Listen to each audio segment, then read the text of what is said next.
देखना है मुझे या कोई जीव विशेष को देखना है, मैं जंगल में इसीलिए जाता हूं कि मैं धन्यवाद कर सकूं परमात्मा का। सोचेंगे ऐसी कैसी अजीब सी बात है। आप जंगल में जाइए और देखिए, जब हिरन पानी पीता है दोस्तों, 20 बार देखता है इधर से उधर कि कोई उसको खा न जाए।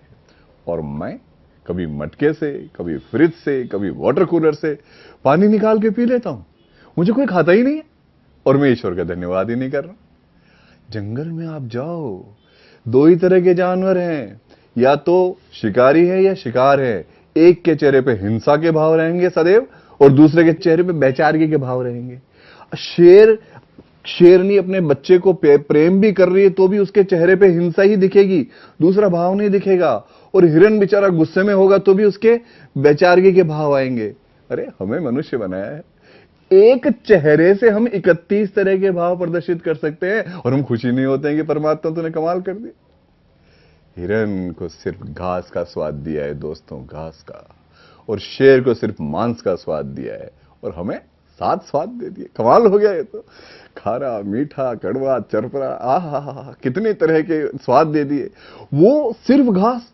अरे हमारी माताएं बहनें हमारे लिए कितनी तरह के व्यंजन बनाती है, बेसन से 25 तरह की चीजें बना रही है और हम धन्यवाद ही नहीं करते। न उनका करते हैं और न ईश्वर का करते हैं।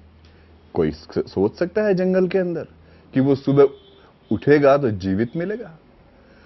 अरे पता ही नहीं होता दूसरे क्षण का कि कब मौत आ जाएगी, और हम सुबह उठते हैं बिस्तर के ऊपर और जीवित पाते हैं स्वयं को और धन्यवाद ही नहीं देते।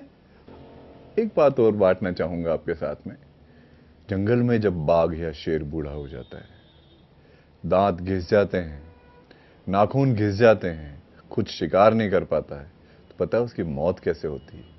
भूखे मरते हुए। जंगल का राजा है वो तो, उसके बावजूद उसकी मौत, पेट लटक जाता है जमीन पे, अंतड़ियां सूख जाती है, दर्दनाक मौत से मरता है। न तो उसकी पत्नी उसको मांस का टुकड़ा देती है मुंह में, न उसके बच्चे, न उसके भाई बंधु उसको कुछ खाने को देते हैं।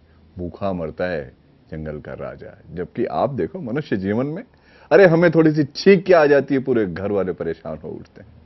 हमारी कितनी तरह की सेवा शुश्रूषा करते हैं, कितनी तरह की दवाइयां लाके देते हैं, हमारा कितना ध्यान रखते हैं।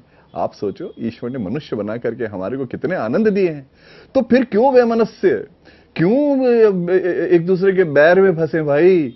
ये तो मनुष्य जन्म कितना शानदार दिया है, जिसका आनंद लो ना, इसका आनंद उठाओ।